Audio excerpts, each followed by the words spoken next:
spots. So are you expecting that today? Look, heavily removed from his champion pool has been those picks in 2019. He tried to make his name on an AD carry. People kind of pigeonholed him and said, oh, he can only play those awesome dudes, as we call it on the LCK stream, the non-AD carry picks. Now, I want to actually draw attention to specifically the Quinn ban in Korea. Khan showed us that the pocket ban to top lane Renekton is the Quinn. So the moment the Quinn came in, first pick Renekton was guaranteed. And this is actually the duo I expect a Dumb One Gaming to lock in every time. Renekton Talia. It's like Renekton Elise, but you land that first stun, the shove's easy, and people die fast. Yeah, Renekton has been having so much priority, in a lot of scrims these days because it is flexible mid, top. It is very good in a lot of the popular champions in the early game. Things like the Aurelia has very preferential matchups, as well as that incredible setup, as you're talking about, for champions such as this Talia. It's that auto 2v2 win where you don't even care which champions the enemy took. You know that if they come from the fog of war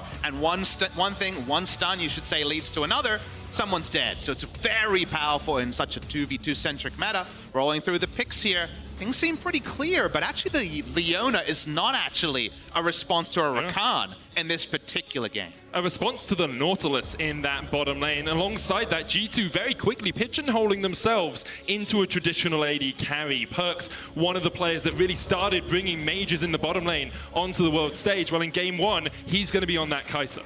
I think also somewhat a response a bit to this Talia. It is a champion that gives you access from the support role to actually dive back onto this champion. We've already seen, Nautilus taken away for that kind of guaranteed engage. And if you can hit the Solar Flare onto a Talia, this is a champion that puts out a lot of damage, but can also die instantly. I kind of look at it and say, they're saying, all right, you've got this Renekton Talia, that's pretty scary, probably in the top lane. How about we have Elise Leona and make the reverse map plays and get 2 kills for 1? So, real chance they'll be making a pitch like that. Banning out AD carries that have that bit of safety as well. Yeah. Xayah with the feather. They're going bot, guys. Jump away. They're going bot lane is the focus for G2. Twisted Fate and Gangplank, the bans from Griffin. And it raises the question again, do you go to something a little bit less standard? Do you step away from those marksmen? I have been hearing and seeing in solo queue a lot of mages played. Even things like Heimerdinger has been getting practiced a lot, and would be pretty interesting to see something like that come out. The last notable non-AD carry that Viper played was Talia, amusingly, in that Talia Pantheon duo way back in the spring finals. We don't like to think about that one too much. It was a bit embarrassing. Yeah, the Pantheon Talia certainly did not work out. He's found a dashy champion anyway. We'll go for the Lucian here, but of course the range discrepancy definitely makes him a little bit more honest. Very easy, actually, to get caught in something like the Shockwave when you try to stat walk up.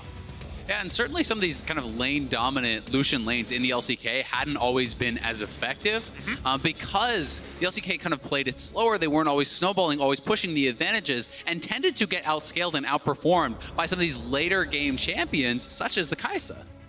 Quite like this Aurelia last pick, still leaves some flexibility for Chovy and Sword with the Renekton. Okay. And it's going to be Ornn for Wonder in the top lane. Waited all the game to lock it in. And that Forge God will be going up top. I mean, they have some early game here on G2 when you're looking over at the Elise, but as far as a 5v5 teamfighting composition, this is incredible scaling from G2 between the Ornn for the engages alongside that Leona. You have the Kai'Sa and the Orianna as kind of this backline that is going to be very, very consistent and high damage. And when I look at Griffin, this is mid-early game, brawling, getting on top of your opponents and snowballing the game. And we have to see, can they do that against the MSI champions? 2v2's top side, very scary for G2. Remember, the shield is no longer there for the trades on the Ornn, so you're going to take a lot of pain. And we've already noted, though, that G2 want to play bot side. Those battle lines are drawn. I tend to agree with you, Zale, in the fact that the mid to short range of Griffin against all this G2 engage. Kai'Sa can choose a moment. That sounds really bad in the 5v5 sense. However, get enough kills on the top side, play a 3-lane game. Chovy's Aurelia is effortlessly elegant to watch. He is really exquisitely talented on this pick, and he's going to have to get going. Orianna wants to dodge lane. Honestly, Ornn kind of does as well. Both teams looking to open their bank account here at Worlds. We'll see who can take the win in this first game.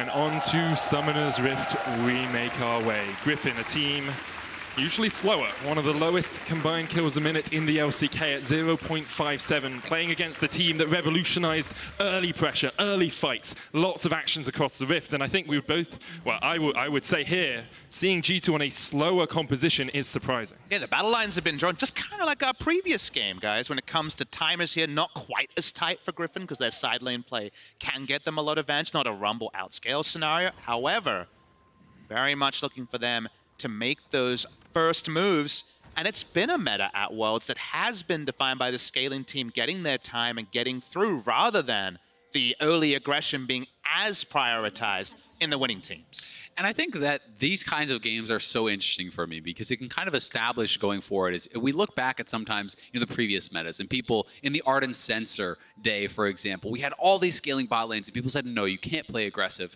until we saw the LPL teams bring out Caitlyn and push up the pressure and end the games before their opponents were able to actually do anything about it. And that is really what I want to kind of check in and see here from Griffin. Can you push the pace and really punish these kind of scaling compositions that we have been seeing kind of run rampant thus far at Worlds? Of course, have the data there to remind our viewers that Griffin have got it done the regular season, but so frequently fallen off in playoffs. And one of the responses here has not been discussed is that Sword is the surprising top lane starter in this particular game. Hasn't played since the first game of the second round robin in July, so a long time ago. He is usually their shot calling tank top laner. He's most known for making those big TP plays on the Renekton. He'll be able to do some lane dominating as well. As Tarzan gets a visit from Caps. Yeah, and Caps actually resets that, which is going to slow this down a little bit. And if it wasn't already obvious from you calling it out in draft, clearly Griffin wants to play topside. They're splitting the map, the early invade to get the vision, starting on G2's red buff. It's also PTA on the Renekton, so that is less about the scaling. Orin is going to be building armor, so Conqueror is considered very effective later on, but PTA is more burst for the early game, and Caps here with Jankos, and they cannot actually chase after this, knowing that Griffin kind of have control of that top side. Every camp that is contested by G2, some damage comes in on both lanes. Jovi's going to be chipped down in the mid lane as well, as Jankos just tries to get the push for Caps in this mid lane. But every camp that's contested makes it so it's later that Tarzan will return to his own jungle. It also means that everything's pretty clear here for Perkz and Mickey to play aggressively on the bot side. So G2 seem to have read the same spoilers that we have. We called it in draft. They did as well. So now everything pretty comfortable on the Rift, the side of G2. Seen both of the junglers playing around Vision early on. Tarzan was spotted on a couple of wards up in that red side jungle, which made it a lot easier for Wunder to play safe. He could back underneath the tower. Now we see Jankos going in, taking away the red buff, and maybe looking towards mid. And I mean, it's a small thing, but I love the little move from Caps harassing at the Raptors. I love that Wunder is also harassing, at those golems, because this is allowing Jankos to actually outpace. And here he is again, just trying to harass Chovy in that mid lane. That's beautiful. Nice double stun there. That is so good from Chovy. Yes, they were just walking at him, but you had to line it up like that. It's absolutely great. Upside. Wunder has already used the Bella's Breath, going to try and get underneath the tower. Tarzan won't be able to land the seismic shove as of yet, but does still have it. Wunder, you can see, trying to sidestep. Yeah, and a little bit out of sync there, not actually saving the stun for the Taliyah seismic shove, but they are trying to actually zone Wunder off this turret. And you can see on the minimap they're successfully doing it well. G2 go bot. Cocoon landing, Lehen splashes under the tower. Mickey did land the stun, but it's flash for flash in that bottom lane. On strong sides, there are trades, no one dies, but Summoners going down, specifically for Lehens, means that the next Zenith Blade might be a death sentence for Griffin's support. And thus far, it really has been the kind of the trade, right? And Tarzan is just basically laning up here. They're trying to threaten Wunder and keep him off of this farm as much as possible. Going to be able to grab an early plate here. And yes, Jankos has gotten a farm advantage, but there's no bot lane advantage because Jankos hasn't really been able to make anything too much happen with that pressure. And this has got to be frustrating for Wunder, but not giving up his summoner, not giving up his life. I think he's holding on very well on this weak side. Not giving up experience as well. Is at level 5. Sword flashes away from Cocoon, but Jankos can still chase in. Sword puts a lot of damage down with Ruthless Predator, but Wunder's on the chase, and First Blood comes to G2 in Berlin. There was that window to try to punish on the top side. They knew Tarzan had left, and Jankos coming to first relieve pressure, and then he does it in the best way possible by picking up the kill. Yeah, and this is where you start to feel that game plan falling apart for Griffin. Tarzan with 2v1 laning up here against Wunder. Wunder surviving everything. G2 know they have it, flashing in, able to finish him off, and now the CS lead is really meaning nothing when you get that first blood over on Wonder. And Sword returning to the professional game for the first time in a few months is caught in a spot he's not as used to playing. Point I didn't get to is that seeing Tarzan go top was something we never saw from Griffin in their successful times. Usually, Sword's on an island. This island's about to be invaded. Wonder's level 6, he's got the Forge God on his side. Sword trying to get away, but here comes the Ram, and there goes the kill. Wonder has 2. That was so well executed. Right as Wonder is hitting 6 off that minion, Jankos is already there, landing the cocoon, setting up. They know Sword has no flash, so when he uses the slice to escape, the call of the Forge God is guaranteed to connect, and that ensures his death. Level 5 on the Renekton, no extra health on the Dominus to make these extra turret shots matter. And this might just mean that Renekton is going to be outpaced in terms of armor compared to his damage stacking for the entire game. Remember, the latest buff means that those extra team items come earlier, so now level 12 is the critical number for Wonder. And you can see the difference between the two junglers. They talked about it on the analyst desk. Jankos, the one who's active in the early game. He's the one who's been on point so far this game. Perkz had to flash away. There's the Zenith Blade. Lehen still doesn't have his splash from that earlier fight, and Jankos is on the board. He gets his first kill of the game. Meanwhile, in the mid lane, Chovy's going to pop down the Vanguard's edge, but Cap's just able to walk away.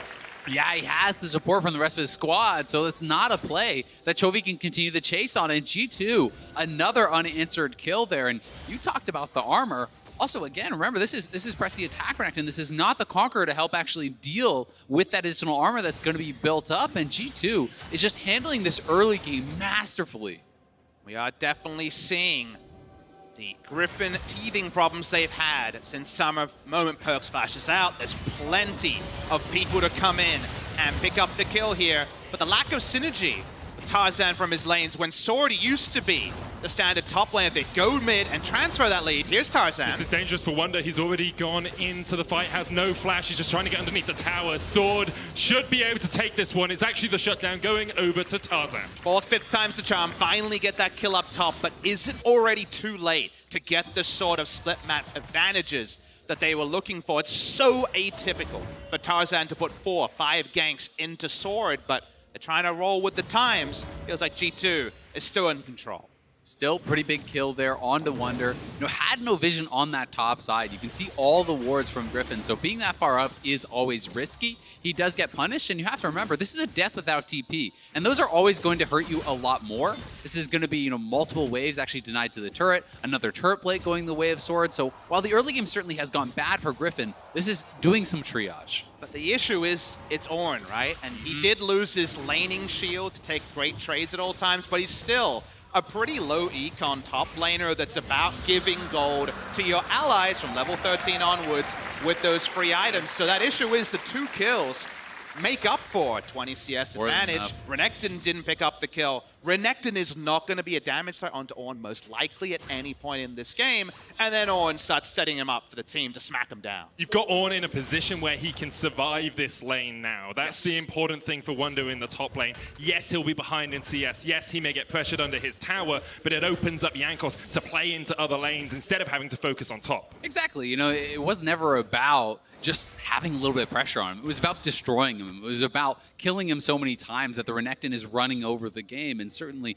Griffin nowhere close to that, and G2 sitting in such a good position. And when you look down at that bot lane as well, this is really reminding me a lot of the LCK games I have watched with Lucian, where it is just farm it out, no real aggressive plays, not a lot of pressure happening onto that other side. And when you're sitting here as G2 and you're thinking, all right, we have a Kai'Sa at 90 CS, a Lucian at 88, you are feeling so damn good about that situation going forward. And that was the Griffin that we didn't like to see. In the losing streak that Griffin went on, they just farmed it out, and then they weren't actually the team fighting gods they were last year and in spring season. They couldn't find that next level of execution, the wordless communication trumpeted. And this is a game where it's set up to fail with just how much team fight advantage in the 5v5 is on the side of G2. And we already know that Renekton's not going to be a dominant side laner, while Chovy, predictably, keeping up the CS, no lead over Orianna. And for now, at least, G2 invading heavily on the red side jump.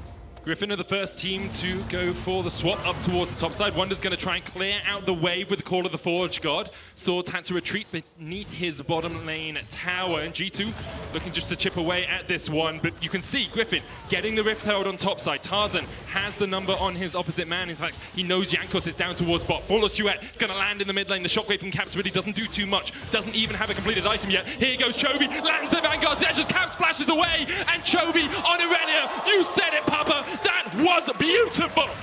So important that he hit the ultimate there. That was the reason that was able to take down one. He gets out as well. 1 for 0. Solo manufactured by Chovy. Yeah, that is huge there for Griffin. And Caps, I think, was trying to anticipate the ultimate with that early flash, expecting that it was about to come out, but perhaps misreading the animations, thinking it was flying out when it wasn't. And Chovy able to hold the ultimate till after the summoner, guaranteeing that it would land and allowing him to have that outplay. And it felt like Jankos baited that a bit by walking up because he didn't need to. He'd already gotten out. It's top side. Wonder still has the flash. The Weaver's wall will be broken, but Wonder will fall. Tarzan, his second kill of the game. They have the Rift Herald. They're chipping away at this top lane tower. Griffin have got right back into this game. G2 had a lot of advantages there. If they hadn't made the play in mid, we already know the weak side top laner of Ornn was going to wave here way better than the Renekton. Instead, they've actually upped the pace of the game, G2, and not like the results at all. Yeah, certainly haven't, but the gold lead closing a little bit. G2 still just needing to calm down a little bit here and regroup. They're in a good spot and certainly still in control of this game, but Irelia in the side lane definitely is one of these situations where you can take over, and you can see Caps flashing, anticipating where the ultimate would go, but Chovy still had it on target, and landing that ultimate for the Q reset is what allowed him to have that little bit of extra damage to kind of push him over the edge and finish off Caps. Looking at some of the stats here, don't necessarily do justice to Chovy when it comes to kills assist. Of course, we already noted how low action these early games are for the side of Griffin, but not since Faker debuted has there ever been a laner like Chovy who came in as a rookie and at 17 already was cool, calm, and collected and didn't seem awed by big stages. The only best of 5 Griffin has ever won of note was their semi-final against Afrika last summer. To qualify for that final, they lost to KT, and it was off the heroics of their 17-year-old mid laner. So can be calm in big moments, and getting a solo kill when they did against MSI champions G2, that's a pretty big moment. It certainly is, and while Faker is undoubtedly the much bigger name, Chovy, I think it's fair to say, outperformed him in the regular season. Faker certainly, was getting, as you talked about earlier, we were talking about this earlier today, Faker had been getting solo killed, had been getting knocked down, and Chovy was one of those mid laners that had been performing so well against him. It was out of lane in summer where he wasn't able to transfer his leads nearly as well as in the past. His mid lane. Vanguard Jet's used, but the Cocoon comes in straight away. There's the Call of the Forge God from the side as well. Wonder just using that to disengage. And for the moment, not too much more will happen. 10 seconds on a Cloud Drake in the top lane. Perks is trying to clear out the wave after the tower falls. Yeah, I think just denying the local gold there, accepting that that turret was already going to go down. So he's making the call to allow that turret to deny, that gold away instead of just waiting and keeping it up a little bit more. This is not the mid-tier one. This is not as important of a turret there. So I think it makes sense, deny a little bit of gold away from Deny a bit of CS as well, that it falls onto to the tower. Jankos going to look for the second dragon of the game here for G2. They have a 700 gold lead coming up to the 14-minute mark. First completed items across the board. Manamune on Perks, Ludens on Caps. Is the Black Cleaver for Sword first, and the Blade of the Ruined King for Viper. No completed items yet. Onto the Irelia, still working on it with the Hex Drink, very respectful.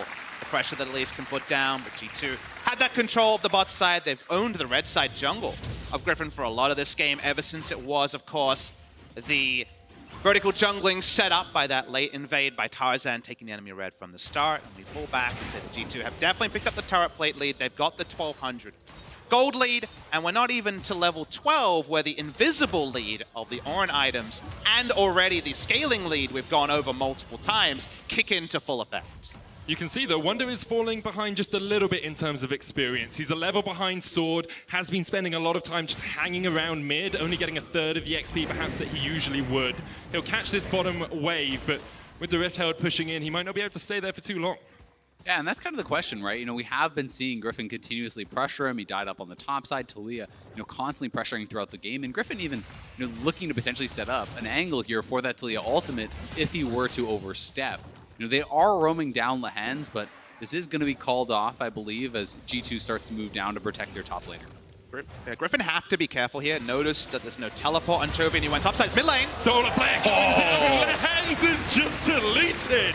Disappears off the face of Summoner's Rift, and now G2 are looking to push in mid as 4. Yeah, they want more, and that is support Nautilus without Aftershock proc. You just get lit up there. And G2 getting this turret very, very low. Sword over the wall here, pops his ult. But they're chasing Chovy up towards the top side. The Cocoon's going to land. Mickey looking to come in from the side. He's locked in with Weaver's wall. Caps and Perks will be there to keep him safe. Griffin cannot react, and all much ado about nothing there as G2 just take the mid lane tower. Yeah, pretty unfortunate for Griffin as Sword was expecting G2 to dive forward, and that is why he pre-popped the ultimate to go for it, and now Chovy in a 1v3 situation has to get out of there. Hit still, Chovy does have flash, he's underneath the tower, and G2 respect the Aurelia, won't go for the dive. While G2 showed the respect, it was Lehens walking up in an area where they had no control when their mid laner couldn't teleport to mid. It was top lane wave clearing. Unnecessary. Try to contest vision there. That's why G2 knew there was going to be no answer to their burst combo. They take the turret up top side. The map control is starting to go the way of the MSI champions and European hopefuls. And you can see G2 usually high in combined kills a minute, usually double what Griffin are at. This game has been slow. 7 kills in 16 minutes, much more at the pace that Griffin would be comfortable with. Yet, exactly what G2's composition wants, Medic. They have drafted a comp that isn't about injecting a lot of gold and getting a Kali, a Gunblade, and getting going with a Trinity Force. This is very much, keep it simple, calm down, chill out, and things will line up. And yes, it's a different look, but even though the stats are flipped, they'll take it in this particular game. Yeah, they're certainly going to be feeling good about it. You know, even when you're looking over at this Lucian, you know, this is not the Essence Reaver into IE, but looking more towards late game. This is going to be Black Cleaver second with the Blade of Rune King, very focused on this 2-item spike. And that is where I'm expecting Griffin to try to start getting aggressive. I think this is the window where they're going to have to try to play around when you have Triforce on your Aurelia, when you have 2 items on your Lucian, and when you hit that Shojin here on Renekton. I think that's about their best chance. You know, relative to the power that G2 is going to have the rest of the game. And while a lot of the fans around the world are obviously very sad they're not seeing a super bloody game like G2 is known for, you know who's the happiest person right now? It's definitely Grabs, the coach of G2 down the back. And the reason why I say that is he knows his team has been overfighting, drafting Garen because certain casters are guesting in the LEC and doing other crazy stuff. He's really kind of been concerned that they're just going to keep fighting at all times. This was a draft that needed to take time, that needed to build up. They couldn't just take every single skill test that was sent their way. But all full credit to G2. They've understood their role. They know where they're strong. They're taking their time. And this is definitely a stock that's going to peak after a couple of weeks of waiting. Yeah, it really is. I mean, this is a G2 that is looking calm, collected, very impressive here for game 1 of Worlds. We already know how aggressive they can play and that they can really turn up the tempo if needed. But, you know, when you can show this sort of a measured, calm style of gameplay as well, then really you have the flexibility to do it all. What we're learning is they're beautiful and sensitive. That's the duo right there. Perks maybe overstepped a little bit here. Knocked back across the wall, right into the waiting arms of Sword.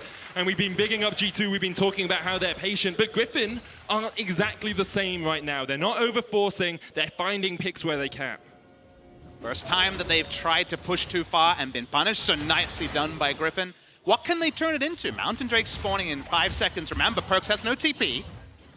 Tarzan doesn't have the Weaver's Wall, of course, but as you say, the Mountain Drake should be the target here for Griffin. That bot lane tower may fall as well, but all of Griffin group up. Sword still pushing in the top lane, so it's only 4 players from the LCK representatives taking down this Mountain Drake.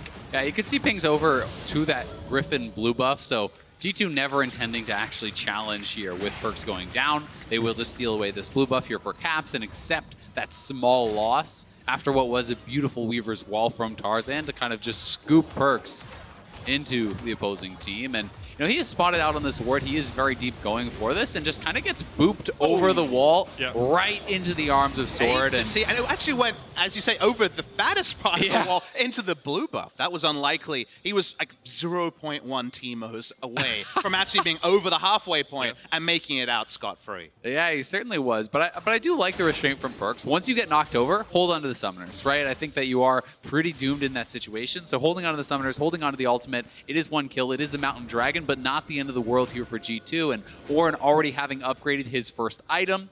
You know, every one of these is worth around like 1,000 extra gold or so. You know, it's very, very valuable as far as that scaling goes. And while Mountain Drake is a Drake that we always talk about the value in taking Baron, the Baron speed there, the thing for Griffin is if they ever try to start a neutral and G2 are able to walk up as 5, they are going to get CC'd and die. They cannot actually use Mountain Drake to take neutrals because the moment you group up, something's got to give, something's got to hit. Chovy trying to fight here, but he's going to get the brittle passive on him, knocking him back. Jankos trying to join the fight. Here comes the call of the Forgoch, straight into the shockwave, and Caps takes down Chovy. Sword's going to chase down here as Jankos forced up towards the bottom side of the fight. Will flash the wall, the cocoon doesn't connect, and Caps is trying to usher Jankos out of the battle. But here comes Mickey, here comes Sword, here comes Viper. Double kill for Sword, but the Perks is on the chase. Viper's going to fall as well, and G2 continue to collapse. They continue to push forward. It's a double for Perks in the bottom lane. Perks will not chase in with a killer instinct, actually already used it in the fight. Yeah, G2 collapse, and they get multiple kills there. They're still looking for the dive. Mickey diving onto left. Oh! Already is down. Didn't even need the might of the sun to slay him. G2 find 4 in the bottom lane, and they will push in this tower. Absolutely wiping Griffin off the map there. Such a well-played team fight. Caps faster on the TP and utilizing his self-ultimate as well as the ball you'll watch here to buy so much time and really delay the fight, because this initial fight, and we are in this what's your move replay here presented by Axe, and we can see the TP arrives, the initial shockwave, as well as the zoning with the ball here from Caps is really what buys a lot of time to keep Jankos alive and allow the rest of G2 to come down. This play was just so removed from the allies. It took so long for the cavalry to arrive from both sides. But what you'll notice as the game goes on is that even though Perks has to flash away from Tarzan, he's then isolated from the rest of the action. So many members of Griffin just can't get to the fight at all, and the numbers advantage is felt. None more so than the life bar. Watch this. He's at 90% health, then he's at none. Yeah, that is just absurd. I think that's just the Kaisa passive being procced there. Yeah. And he just got absolutely exploded, but pretty bold decision from Griffin, you have to say, trying to defend that turret, knowing that Mickey is looking for that wraparound. He was spotted on a ward going through the jungle, and Griffin trying to hold on there ends up just giving away another kill, another tower, and G2 now getting full control of this Baron area. It is Chovy splitting on the bottom side of the map. He does have his teleport, and there is only a teleport on Wonder, but he's not here, so G2 either have to respond or try to force elsewhere. Well, they're trying to get vision control around this blue buff. Something Griffin have done well is getting Chovy into a side lane, getting him that farm, keeping him up with Caps 225 to 233. But Caps now has the upgraded Luden's Echo. 2 upgraded items on Wonder from that Ornn. It's a G2 very powerful right now, about 3,000 gold ahead. Yeah, 2 on himself, 1 on the Orianna. You'll notice that the evolution is there as well. So we're talking another casual 3,000 plus gold of gold lead here. So G2 have an excellent Baron taking comp. They can turn amazingly to S tier in every way. Is G2 around the Baron? They start putting down control wards, and Chovy's probably going to have to TP early to help his team. Otherwise, this Baron could be vacated quite quickly. I mean, we have seen how quickly some of these guys can get burst down. I mean, there's no one on Griffin that can face check. And Mickey is actually just zoning here. And this is very likely just a free Baron here for G2. G2 just sneak it right under their noses. Griffin cannot react in time. G2 secure the Baron 24 minutes in. They can now look to push in this midway. I mean, who was supposed to check for Griffin, right? Lehens dies instantly. Who else is supposed to go up there? Tarzan? He can't do it. So G2 just strangled him out and potentially looking for the dive here. If Griffin didn't back off, but they will, and G2 in full control. 5-man trust for or nothing. We got the nothing Azael, and thus the Baron on the side of G2. Trying to buy time, but Ornn can open that little crevice through the Weaver's wall. Wonder taking down the wall in the mid lane, but G2 will not push any further. Still a tier 2 in the top lane for them to turn to, and Griffin now have to look for a way back into this game, because more and more it's becoming apparent that G2 are willing to play patient and just wait for those singular moments. And needs a really big mistake now from the side of Griffin. They hold all the cards, from the side G2 for Griffin, they hold all the cards to G2. The Ornn Horn under the turret, just to zone people should be enough. This is actually so interesting. It looks like Chovy is going for a Shojin on Aurelia. That is not something I have actually seen. You know, it could be pretty effective in the 1v1 if you can actually weave in a lot of autos, perhaps, but it's very atypical unless he is really going for like multiple things at the same time here, such as like a Spirit Visage and a GA, but... Yanko's starting this up, and they are kind of lying in wait here. Perks is split from the team, so he has to be somewhat careful. Is Perks split or is Sword split? The Dominus coming out. Here's the call of the Forge God. It lands. Perks jumps straight onto the back line, and already the damage is coming out. The Shockwave dodged away from Viper, still alive. Nikki has to go golden to tank it up. Lehen's almost falling as well. Comes Nikki Sword. has to go down, and here comes Sword straight onto the back line, but Jankos pops his stopwatch, keeps himself alive. Sword responds with one of his own, but in the end he will fall. And now Griffin are running to the wrong side of the map. G2 will chase them down. It's a double for Caps. Viper trying to dash away, but he will not escape today. Perks is on a rampage. G2 are cleaning up Griffin. You can see in the bush, trying to hide, is Tarzan. He's used to the jungle, but Wonder knocks him up, and Tarzan goes down as well.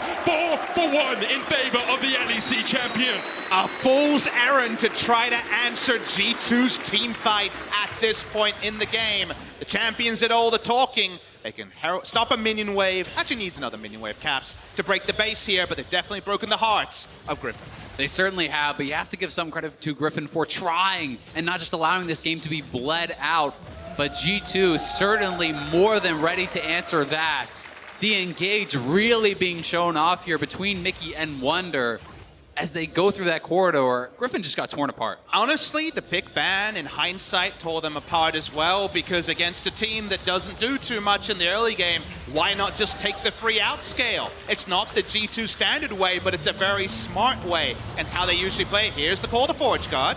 Only lands onto Lehen's, more of a disengage tool than anything else. Sword was trying to get him from the side, but the cocoon hits, so does the Solar Flare. Wonder now needs to get out, but Lehen's lands the hook. The Vanguard's edge from Chobi on the back line, looking for the damage, but Perks has gone in. He's dived forward, and Chobi goes down. And now it's a 5v4 in favor of G2. They're trying to retreat, they're trying to get out, and Sword won't be able to get him from the side. The Shockwave doesn't connect, and G2 will manage to survive. Yeah, G2, massive Baron power play here. They can reset, they can spend that gold. They know they are in full control, so no reason to risk a turnaround there from Griffin, and you can see these buys coming through. They are just getting stronger and stronger. Here it is one more time. Griffin looking to get the jump on Perks. Sword sneaking around, but it just ends up being G2 that are quicker to the play. Disengage, shredding them in that corridor. And now Sword, who was looking for the flank, is so far away from the play because Perks was able to use his ultimate to join. He can't even get there. Who's flanking who was the question. It turns out the Sword flanked himself. They need everyone at the same timer. Otherwise, this is going to be the inevitability. Aurelia able to escape. No one else really on the side of Griffin. So we reload again. The gold lead hasn't grown much. Again, around just over 7,000 gold, but those Ornn items continue to come in, and it feels like G2 are just short of dotting some I's and crossing some T's. And the real question, in a game like this, when you're looking at a comp that outscales, is really how far ahead did Griffin have to be to win this game, right? And if you're talking 5,000-6,000 gold, when you're down 7K, you are 12,000-13,000 gold away from where you needed to be. And that is where it really sinks in how far ahead G2 is. Griffin may look for a final fight. The ult comes out from Ornn, dodged away from Viper. Tarzan puts down the wall behind them, and Sword has now popped the ult. Looking for the engage here on the Renekton, but that inhibitor's almost fallen. G2 take it, that's the second of the game. Top and mid have fallen, and Griffin only have one inhib left alive. Sword's ult's gonna expire. Just unable to find the fight, unable to find his connection. For context, it lasts 15 seconds, so that's actually surprising that it was able to expire before any fight happened, but Call of the Forge God used like an AP Gragas ult to just get people away from the objective. They continue to stack them up. Now they're just going for the chase and that final inhibitor. Do it by the numbers. G2 for the final inhib. Then the Nexus towers have to be the target. Oh! The Shockwave, the Solar Flare, and Griffin lose 2 in a heartbeat. That's 3. Make it 4. Make it more. G2 scream as they look for the Nexus towers. G2 3 inhibs down are pushing in for the win, and Griffin can do nothing about it. They catch Lehen's. Viper dashes away. They'll get on towards the fountain and survive for the moment, but G2 don't care about the kills. They're looking for the win. G2 will announce their stake in Worlds with a convincing win over the LCK's Griffin. In the end, they will take the Nexus and they will go 1-0 in their group. Cool, calm, calculated by the side of G2 eSports. They looked at a team that was slow in the early game and said, we'll stick with you. They were actually ahead of Zale, and honestly, when I saw those 2 kills go on to the Renekton, I thought, okay, the Renekton plan ain't working. The topside plan already looking a little bit shaky, and while the Aurelia play continued to be exquisite, the The gameplay around it wasn't, and G2 found it all too easy. They certainly did. Griffin, so much commitment to that top side, really got nothing from it, and that is where so much of the game hinged. But you have to question this all-in early game style that Griffin were drafting for when they are a team that is known for passivity. And G2 played them like a fiddle, dominating start to finish right through the draft to the end of the game. Production want to call in my MVP vote for Grabs. You are the MVP of this game. Fantastic draft on the day. Love it. Oh, it's great stuff from Grabs. He has been teased in the past, perhaps for some of his Where's the Soraka a little top? bit more eccentric drafts, but G2 knew exactly what they needed to do. They drafted around what Griffin were drafting and then played a style that shut down Griffin in the early game. And now I actually feel greedy, because what I want to know is this just the master draft against Griffin, or is it the full confirmation that scaling might be the way at Worlds 2019? Because it's been eerily familiar as a win condition for a lot of teams. It certainly has. I mean, that's a question that we kind of posed